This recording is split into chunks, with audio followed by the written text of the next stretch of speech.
I grew up in Malaysia, 30-degree heat and quite humid all year round. Cold weather meant the air conditioning was too strong. Then I moved to the UK, and that first winter, my body didn't quite know what to do. My joints were stiffer, my energy dropped, I was getting ill more often. At first I thought I was just tired adjusting to a new country, but it was more than that. My body had been used to heat my entire life, and suddenly it was dealing with cold air, shorter days, lower temperatures, things it had never really adapted to before.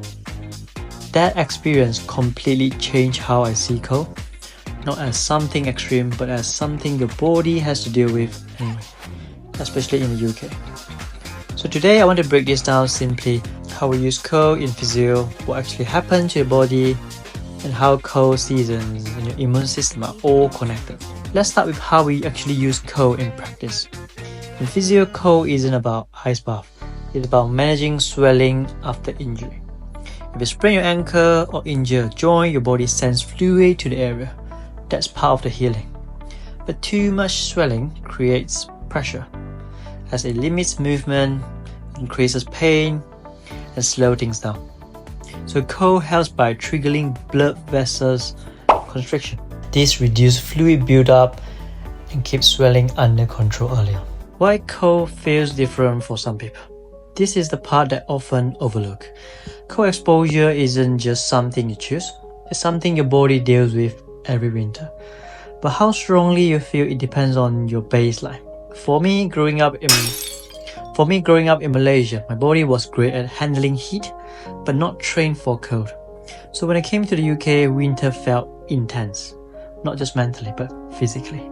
Here's why. Your body can adapt to cold over time. Your blood vessels respond fast, your body becomes more efficient at keeping heat, your metabolism adjusts slightly. This is called cold adaptation. But if you're not used to cold, or you have been in a warm environment for a while, your body needs time to catch up. That's why people feel the cold more, or some struggle every winter. It's not weakness, it's just what your body is used to. Let's clear something up first. Cold weather doesn't cause illness, viruses do. But cold changes the environment in a way that makes illness more likely. What changes in winter is there's less sunlight, means lower vitamin D, cold, dry air, weaker your nasal defense, and more indoor contact, which means easier to spread the virus. So your immune system is slightly more vulnerable. And why people get ill in cities? Have you ever noticed when you go to the big cities and you suddenly get sick?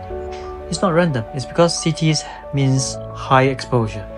You're exposed to more people, more viruses, and more enclosed spaces. If your body isn't used to that level of exposure, it can get overwhelmed, especially if you are already tired or stressed. And long-haul flights. Flights add another layer. Dry air dries out your airways. Poor sleep weakens your immune systems. Sitting still for a long time slows your circulation.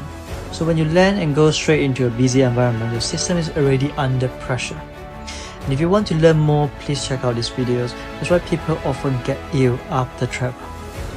Personally, I noticed what really helped me was starting to run and swim. It helped my body feel warm most of the time, and yes, it was uncomfortable at first to start.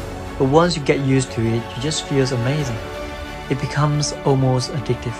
So if you didn't grow up in a cold environment, your body just needs more time to adapt, and that adaptation can be trained through gradual exposure and consistency in exercise.